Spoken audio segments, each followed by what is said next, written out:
Hi, I'm Sandra. I have a doctorate in education, and I am a test prep expert with Study.com. Welcome. I'm excited to help guide you towards success in the FTCE English 6 through 12 013 multiple choice section. Let's go ahead and begin our analysis of each question.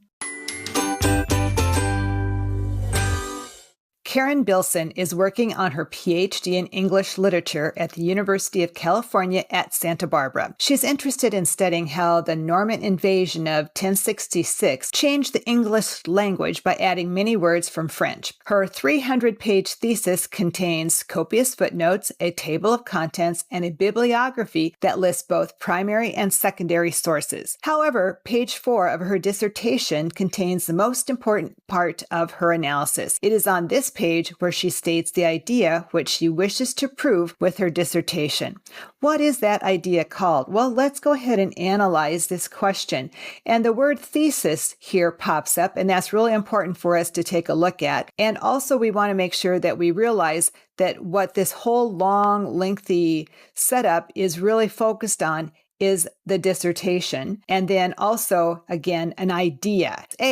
Thesis, that certainly seems to be a very good possibility, but let's go ahead and take a look at B. The theoretical model, again, it's a model, it's theory, it's not really part of the dissertation with an idea. Elocution, again, that's not going to work very well because it is actually like elocution is like a speech or two, and that's not going to be what we're looking for here, which is the dissertation and an idea. And a pronouncement is like, a firm statement. And so again, that's not really the best answer here, because if we really look at it in a dissertation, this part of the idea is called a thesis.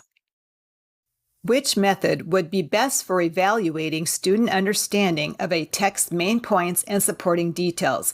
Well, let's find out key words in this question. So we're really looking at evaluating student understanding and of the text's main points and, of course, supporting details. So let's take a look at what the best answer is here.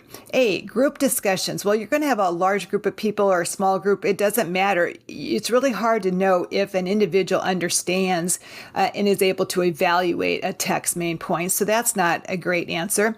Oral presentations are going to be somewhat similar. Again, it's great to have an oral presentation, but it may be harder to really analyze the text's main points through that. Essay writing for C looks like it could be a good idea, but let's go ahead and go to D, definition matching. Well, just defining and matching doesn't mean you truly understand those main points. So we'll say that essay writing is the best answer for this question.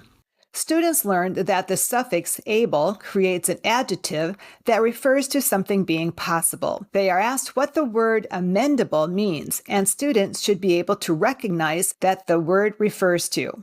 So let's go ahead and take a look at this question. Suffix, again, is going to be at the end of a word where a prefix would be at the beginning. So again, that is important to know. And then also being possible, that definition. So let's take a look at A, something that is stationary.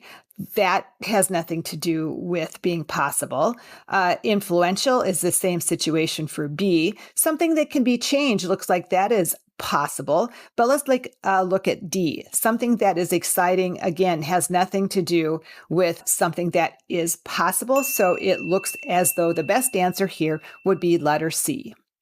A key component of formative literacy assessments is, so let's take a look at keywords here. Formative, so it's something that's being formed. It's not summative or summarizing. It's something that feedback is forming during the process so that a student can continue to improve. And we're looking at literacy assessment. So those are the key terms here. So A, summarizing student achievement. Well, look right there, the word summarizing. We're not summarizing. We're giving feedback so the student is able to know what to continue to do to get a better grade. Assigning a grade to student work. Well, again, that happens at the end, and formative can happen at any way along in the process. C, comparing student performance to a standard at the end of instruction. Well, again, at the end of instruction is not formative. So let's look at letter D, providing feedback that students can use to improve their learning. So feedback is formative. It's happening during the process. So D is the correct answer. Our analysis of these questions are essential for success. For more practice, check out our FTCE English 6 through 12 013 multiple choice section playlist. And for even more detailed practice strategies and customizable study materials, head over to study.com and check out our FTCE English 6 through 12 013 test prep course.